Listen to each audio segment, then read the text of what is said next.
Robert McCaffrey, whose wife Gail disappeared from their West Ashley home back in 2012, was taken into custody in North Carolina, charged with first-degree murder in connection with a separate decades-old cold case from New Jersey. News 2's Emma Charles joins us in the studio. And Emma, you've been investigating this all weekend.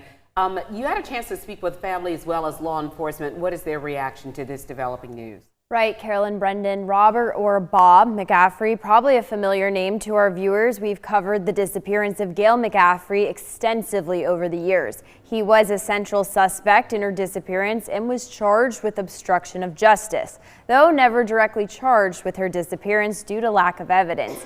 Gail's family and investigators who worked on the case tell me they're still hoping for justice. She's a good person who didn't deserve this. She was fighting to keep her marriage together. 14 years ago, Gail McCaffrey disappeared from her West Ashley home after a reported argument with her then husband, Robert McCaffrey. We know my sister. She would not have left her kids. She wouldn't have even left them to go out for a walk. She would never have left them.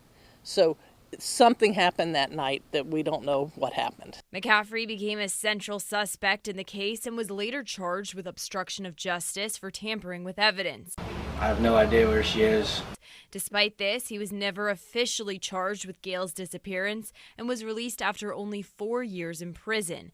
Then on Friday, McCaffrey faced law enforcement once again, this time for a different case, the 1990 murder of Lisa McBride in New Jersey. We were excited. We were glad he was caught and that there was evidence and that he was going to be punished and there was going to be justice for someone. He wasn't getting away with this. It's hard as it has continued over the few days, just rethinking and thinking about Gail. Authorities in New Jersey saying they were able to charge McCaffrey based on advances in DNA technology. These latest developments raising new questions about Gail's case. We probably thought, like the family did, that there had been a domestic argument or something that went too far, and she ended up dying as a result.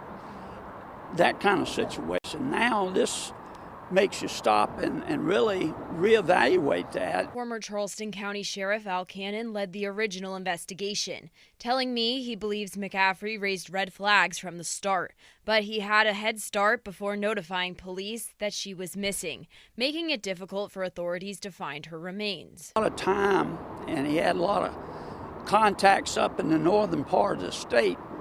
And so really, when you look at how much time he had before he notified us, he could have buried her or put her anywhere between here and Columbia. As the New Jersey case moved forward, there is some hope it can lead to long-awaited answers in the Low Country. I'm hoping that the police can figure out some way to get him to talk and just tell us where he put her. If somebody was involved helping him cover this up, then I hope the police go after that person too.